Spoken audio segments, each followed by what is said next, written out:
আমার তরফ থেকে সবাইকে ঈদ মোবারক। ভালো থাকবেন। আজকে আবারও একটা রেসিপি নিয়ে হাজির হয়ে গেলাম। এখানে বানিয়ে নিলাম দম বিরিয়ানি। তো দম বিরিয়ানিটা আমি কিভাবে বানাচ্ছি ভিডিওটা শেষ অবধি দেখবেন।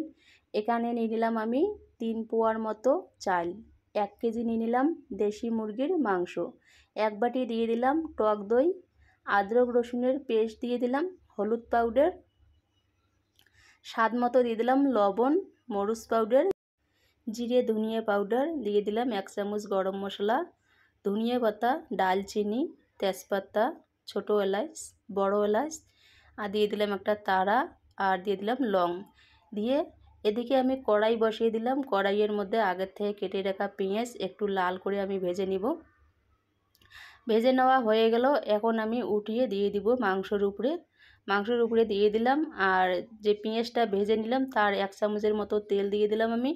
এখন খুব সুন্দরভাবে মাংসটা আমি ম্যারিনেট করে নিচ্ছি। ম্যারিনেট করা হয়ে গেল।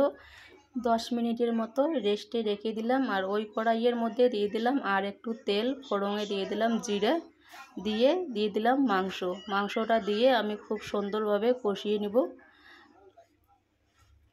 আর এদিকে আমি ভাতটা রান্না করার জন্য পানি বসিয়ে দিলাম। পানির মধ্যে দিয়ে দিলাম তেজপাতা, লং, দালচিনি, ছোটো এলাচ, দিয়ে দিলাম স্বাদ মতো লবণ, দিয়ে চালটি আমি দিয়ে দিলাম। এদিকে কিন্তু মাংসটা আমি ভুনিয়ে নিচ্ছি খুব সুন্দরভাবে, ঢেকে রেখে দিলাম। ভাতটা হয়ে গেছে, পানিটা ঝরিয়ে নিব। আর এদিকে মাংসটা দেখে নিচ্ছি, মাংসটাও হয়ে গেছে অনেকটা। আর ভাতটা নামিয়ে নিলাম পানিটা ঝরে। এখন আমি অর্ধেকটা ভাত উঠিয়ে প্লেটের মধ্যে রেখে দিচ্ছি। আর বাকি ভাতটাতে এখন আমি দিয়ে দিব মাংস।